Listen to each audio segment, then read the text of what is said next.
Scar Tissue. Written by Radiant Beam. We are ridiculously awesome. No one bothered to argue with Rainbow's triumphant statement. With the way the crowd was roaring, calling for more even though the Rainbooms had finished performing for the night, there was absolutely no reason to. The students of Canterlot High loved their music, and the band was doing better than ever. Grins and congratulatory nudges were shared between the friends as they settled backstage, preparing to relax after a long and exciting performance. I propose, Applejack drawled as she carefully tucked her instrument back into its case, apple cider. Free at the farm and the best you'll taste in the whole city. Ooh, ooh, ooh! Pinky bounced excitedly, waving a hand in the air like a kid in class. On the way back, can we get some donuts from Joe's? Tonight's calls for some celebratory sugar. Sounds good to me. Fluttershy smiled, something quiet and warm. I don't have to be home until late anyway. Rarity pretended to think about it, tapping her finger against her lips, before she chuckled at the combined pounds she got from Pinky and Rainbow. Oh, of course! That sounds absolutely marvelous. And tomorrow's Saturday. We can have as much fun as we want. Score! Rainbow cheered, pumping a fist in the air. And I don't know about you guys, but Fluttershy and I wrote some great stuff together that I'd like to go over with all of you. It's not important, obviously, but all good things, Rainbow, Sunset laughed, clicking the locks on her guitar case and getting to her feet. She felt around for the zipper to her performance outfit, grimacing when she couldn't reach it.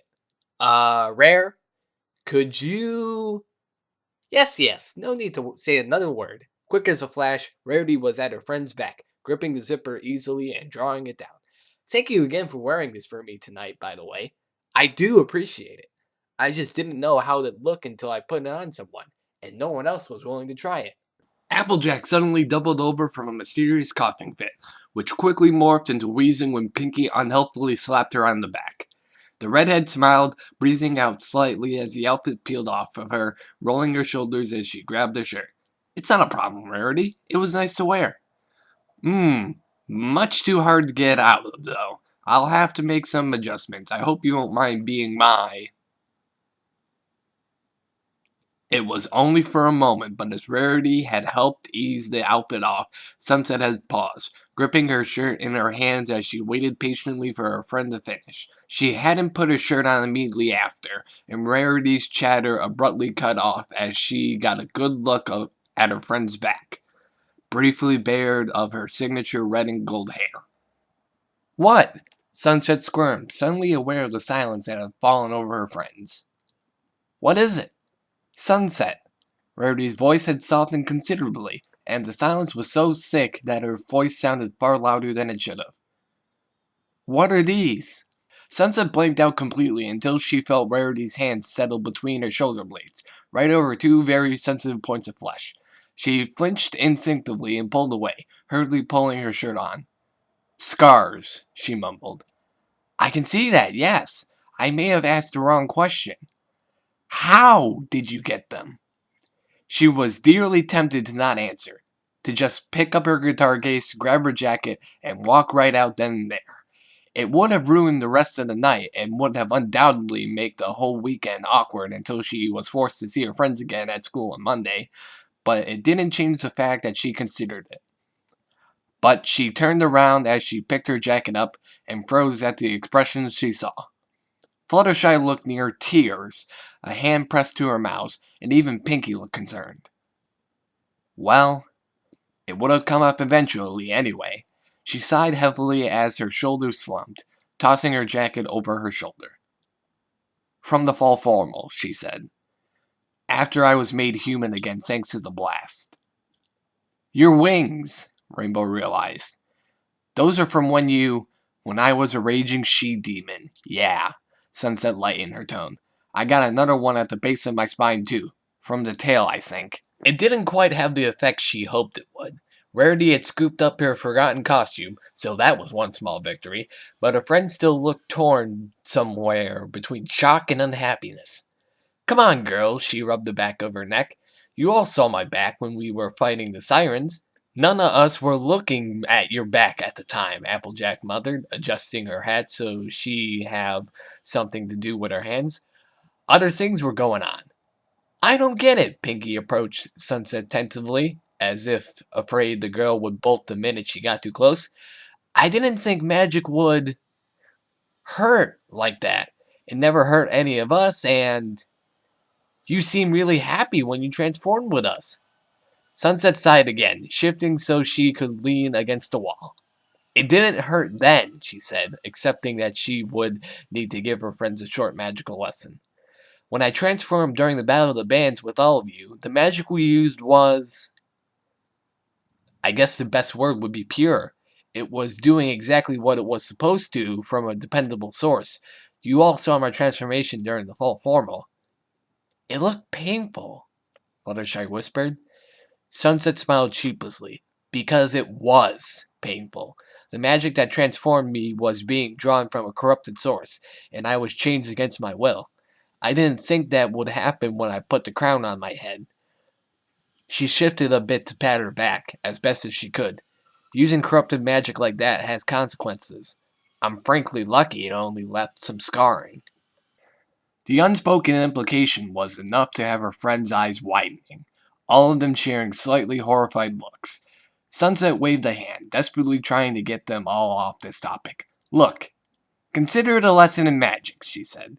You can all look to me as an example of what not to do with magical items. You were hurt, Fluttershy cut her off, voice wavering. You were bleeding so badly that the wounds left scars. And you never told us? Any of us? Oh. Sunset swallowed, pressing back against the wall and ignoring the slight sting from between her shoulders. Her fingers dug briefly into the material of her jacket, trying to find something to hold on to.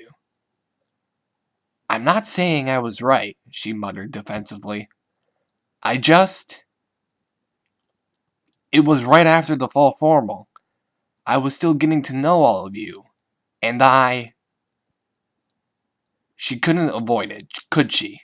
Sunset looked away, unable to meet the eyes of any of her friends. And I thought I deserved it, she admitted. I wasn't exactly in a healthy mindset right after the fall formal. A little pain and some blood seemed like a small thing after everything I'd done. The silence that followed her words lingered, until she heard the soft sound of footsteps approaching her. She felt a warm hand settle on her shoulder and squeeze gently, if a touch uncertainly.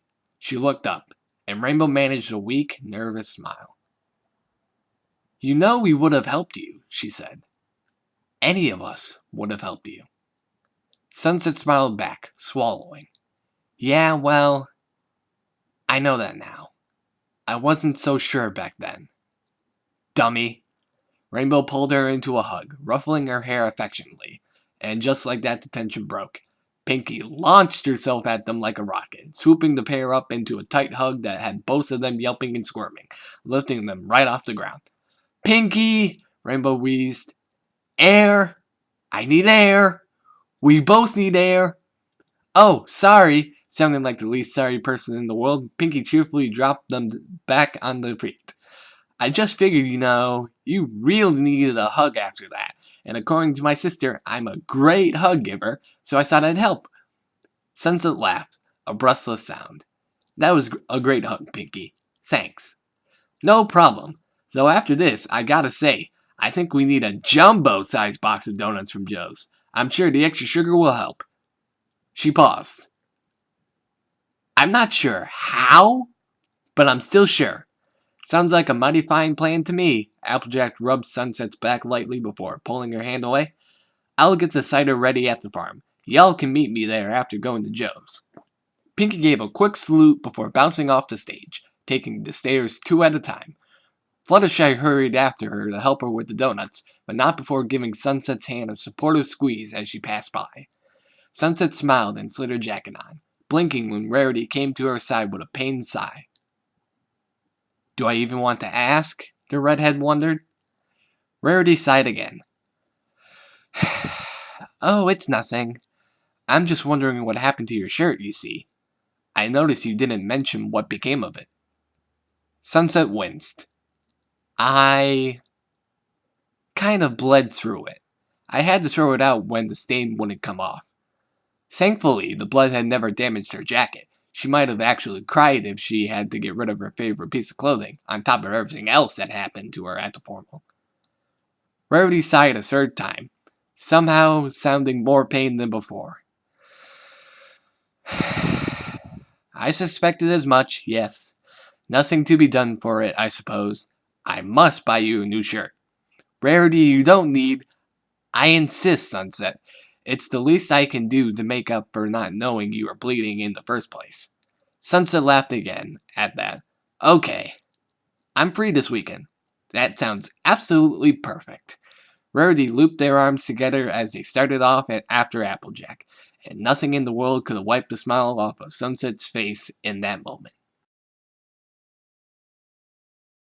Thanks for listening to this reading of an MLP fic that I made. As you can see, Radiant and Random Viewer, this was stuck in development hell for quite some time. Probably just due to my insecurities of being a fledgling voice actor that may botch this story and my worries that I wouldn't be able to do this story justice. Cause out of all the Sunset Shimmer fanfics I was reading on Fimfiction a few years back, this one immediately jumped into my lap and said, "Do a video on me!" So a small thank you to Radiant for giving me the okay to make this video. Sorry it took so long for it to come out, and sorry that it couldn't be as incredible as something that Wubcake or Scribbler Productions would normally produce. I just don't have the skills to craft something as good as they can yet, so give me some time, I can always improve. Though enough making this all about me. Go thank Radiant Beam in the comments and on their Fimfiction page for making such an amazing story. I'll put a link to it down in the description if you want to reread it again. And if you like that, Radiant has a ton of other stories written up, so if you enjoy Scarred Tissue, there's tons of other stories you could be reading, so go check them out. And as if this wasn't long-winded enough, you may have noticed that I did a little extra work by editing myself into this video. Pardon if I wasn't as expressive as some of the lines demanded, I only got so many poses to work with. Though I hope that spiced things up a while while you were listening. If I do more fic readings in the future, this one being the test, so if you guys really like this, then let me know by leaving a comment and hitting that like button. I may or may not insert myself into the reading, so there's a little extra than just my voice. So voice your thoughts in the comments and I'll see you in the next video.